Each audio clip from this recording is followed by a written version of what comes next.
চলুন দেখে নেই খুব সহজে শামীম টেলিকম অ্যাপ ডাউনলোড ও রেজিস্ট্রেশন প্রসেস। আপনার মোবাইলে গুগল প্লে স্টোরে প্রবেশ করুন, সার্চ বারে শামীম টেলিকম টাইপ করে ইনস্টল করুন।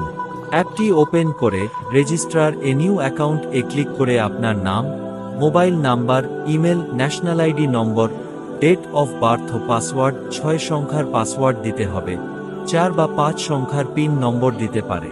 এরপর সিলেক্ট ডিভিশনে ক্লিক করে আপনার বিভাগের নাম দিন, সিলেক্ট ডিস্ট্রিক্ট এ ক্লিক করে আপনার জেলার নাম দিন, সিলেক্ট উপজেলায় ক্লিক করে আপনার উপজেলার নাম দিন, এরপর আপনার গ্রামের নাম এবং বাসার নাম্বার দিয়ে এখন টাইপ সিলেক্ট করব রিটেলার অ্যাকাউন্ট ফ্রি 0 টাকা।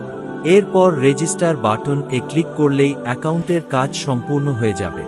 এখন আপনার মোবাইল নম্বর এবং রেজিস্ট্রেশনের সময় যে পাসওয়ার্ডটি দিয়েছিলেন তা দিয়ে লগ ইন করে উপভোগ করুন শামীম টেলিকমের সকল সুবিধা।